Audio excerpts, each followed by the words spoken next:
He never looked her in the eyes. He watched her sleep in the polished bronze of his shield. And then he raised the blade. We call him a hero, but who decided she had to die? This is Perseus, the golden boy of Greek myth, slayer of the Gorgon, rescuer of a princess, founder of a dynasty.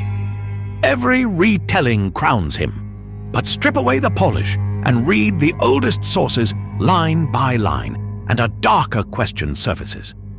Was the quest ever his idea? Was Medusa ever the monster? By the end, I'll give you the honest verdict, separating what the Greeks actually wrote from what Rome and Hollywood added later. Stay with me.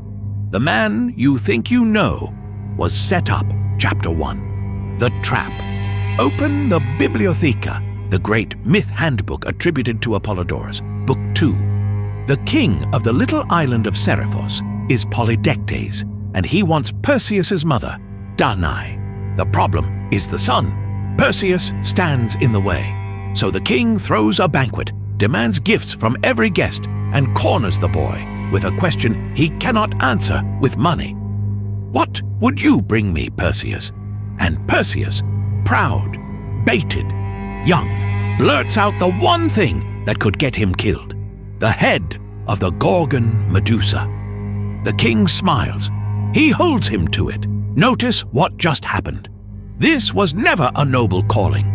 It was a manipulation, a king engineering a suicide mission to clear his path to a woman. The hero's great quest begins as someone else's scheme. Chapter 2.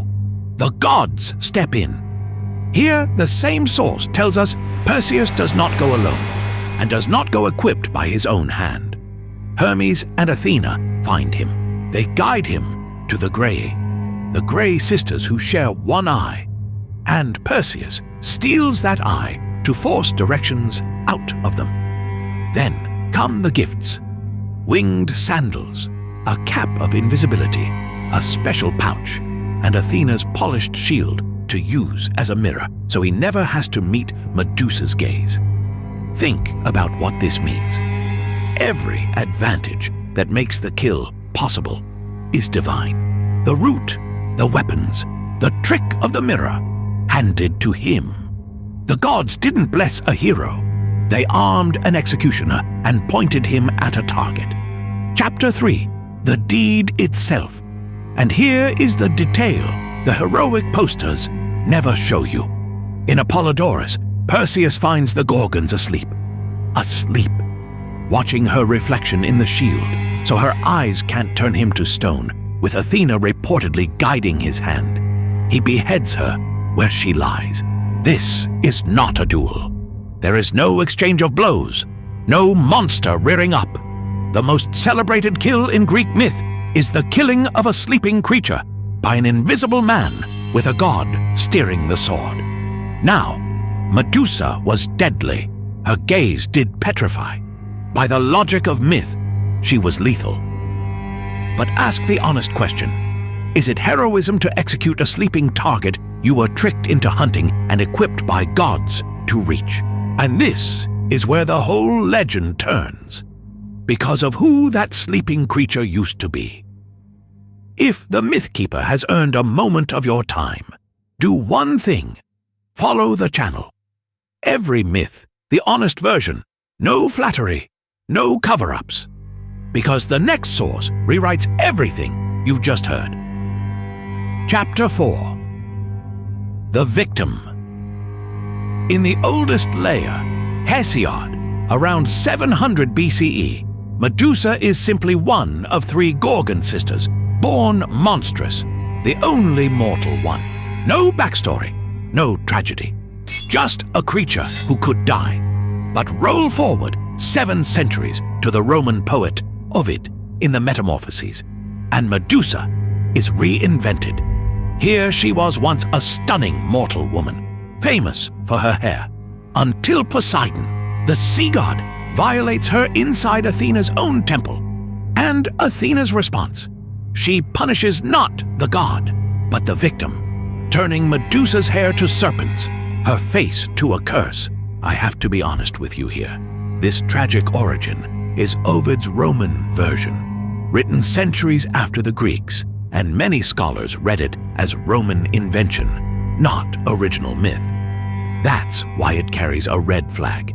But it is the version that reframes everything. Because if Ovid is right, then the thing Perseus beheaded in her sleep was a woman already destroyed by the very goddess now guiding his blade. So, hero or villain? Here's the honest verdict, and it depends entirely on which story you're standing in. In the original Greek frame, Hesiod, the early tradition, Perseus is the hero of his own myth. Medusa is a born monster, lethal by nature. Killing her is a feat, even if a king set the trap. By those rules, he wins fairly enough. But in the Ovidian, Roman and after frame, the one our whole culture absorbed, Perseus becomes the unwitting instrument of a deeper cruelty. A young man manipulated by a king, armed by gods, sent to behead a sleeping woman who was raped and then punished for it. Not a villain by intent, a villain by outcome. The truth is he is both at once, hero of his legend, executioner in hers. The myth only became a moral horror once Rome gave the monster a human face. And maybe that's the real lesson the Greeks left half hidden. The same act, one severed head, can be triumph or atrocity depending only on who got to tell it. Hesiod gave us a monster. Ovid gave us a woman. Perseus never changed. The story did. Whoever holds the pen decides who the villain is. That is the most human thing in all of mythology. But the head he carried away was not finished with the world. From Medusa's severed neck, something was born. And a king back on Seriphos was still waiting, still scheming for Danae. What Perseus did when he came home with that head turned a whole court to stone. Was that justice? Or was it the executioner finally choosing for himself? That's the next story. Follow every myth, the honest version, and I'll see you there.